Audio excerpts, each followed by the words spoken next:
Greens threatening to derail the government's safeguard mechanism policy. So what, the Greens are doing your job for you? Good morning, Pete, and nice to be with you. Well, whatever political game the Labor Party and the Greens want to play, that's up to them. Typically in these situations, the Greens always fold anyway. So, we'll wait and see. At the end of the day, we're talking about a policy here which is bad policy. It's going to be bad for the economy and bad for the environment. So let's just wait to see how those two parties carry on. On the coalition's part, though, we're not going to support what probably will be the most punitive carbon tax in the world, especially at a time when the last thing people need in this country right now is another tax. Isn't it your policy? Absolutely not. When have you ever heard the coalition say they're in favour of a carbon tax? That's what this is. This is a Greg Hunt-designed policy, though, isn't it? It's just got teeth this time. No, it's not. No, it's not. That's exactly what the Labor Party like to say. If the Labor Party are anything, they're very good at their politics. They're woeful when it comes to policy and governing the country. And the political game they're playing here, Pete, is they've basically taken an existing framework and they have hidden... Which was yours, right? A carbon tax. Correct. They've taken an existing coalition framework and they are hiding a carbon tax inside it. As part of some cunning little plan, as if nobody will see that carbon tax.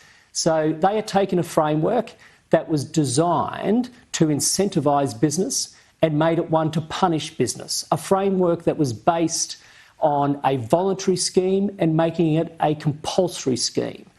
They've taken a framework that was based on technology and making it a taxation regime. This is Labor through and through. All they've done is they've used an existing framework as a Trojan horse to introduce the world's most punitive carbon tax, and the coalition won't have a bar of it. Well, I mean, you mentioned business there. The BCA not just supports it, but recommends it. So are they wrong? I have been speaking to businesses nearly every day, Pete. I met with another business yesterday who will be courting this scheme, and they don't want it. Businesses are petrified as to what this is going to do. Now, some of them have their own reasons for not speaking up, by the way. They're dealing with the Labor Party. The Labor Party are ruthless with this sort of thing. Businesses are already being smashed. The government intervenes in markets, as we've seen with the gas market. They will not muck around. They will intervene and put themselves at the centre. So businesses are very nervous about this. I mean, the straight logic, it's pretty obvious, right? What business truly wants a new tax? That's what this is. And so you name me any business who says, yes, we like tax, we want to pay more. By the way, you know what's going to happen? Once they pay more, they're going to pass it on to consumers. Right. Isn't this all part of the deal, though, to be able to get a seat at the table with, say, Europeans and trade deals? It shouldn't be. It shouldn't be at all. There's no doubt that the Labor Party has imported much of its climate policy from Europe, but in fact they've made it even more stringent. The emissions they are requiring of Australian industry is far higher than what Europe has looked at. 8 out of our 10 top trading partners either don't have a carbon price or it's at a far lower price than what the Labor Party are looking at.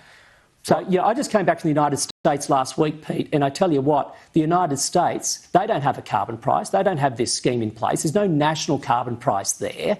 But for some reason, the Australian Labor Party believes they need to go ahead of a whole bunch of our trading partners. They're going to make a tax on our businesses that will be less competitive internationally. That's going to hit jobs, hit regional Australia. It's bad news, bad policy. We won't support it. What's so wrong with cap and trade?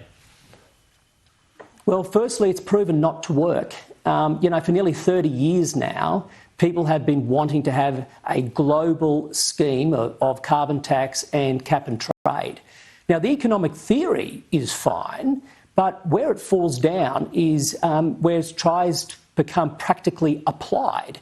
It hasn't worked. There's been studies proving it hasn't worked. But this is an ideological thing for the Labor Party. They've been on about carbon taxes for years now, right? We've seen it, and this latest iteration is actually pricing carbon 3 times higher than the last Labor government. So, every time they come up with a carbon tax, they make it even harder. They haven't learnt the lessons across the world. It doesn't work. The only way you decarbonise the economy is to drive it through technology. It's about decarbonising, not decapitating. Okay, what about just finally here some of the options that are being considered by the government to placate the Greens? Among them is a climate trigger, as well as blocking coal and gas companies from accessing the Safeguard Mechanism Transition Fund. What are your thoughts on that? I think all the above, Pete, is silly and it would be dangerous for the Australian economy, is the short of it. But I put nothing past the Albanese government. Really, I mean, when it comes to climate and energy, this is the Albanese Bant government. They're thick as thieves. Right. We know that the government's trying to kill gas. So is history going to repeat here, do you think? Well, who knows? The part of history I wish could be repeated was when the coalition was in government, because we got the balance right. We reduced emissions while keeping the economy strong. That's a part of history we need, not the Greens-Labor alliance. That does nothing for the economy, and it actually pushes emissions offshore to higher emitting nations. So it's bad for the global climate.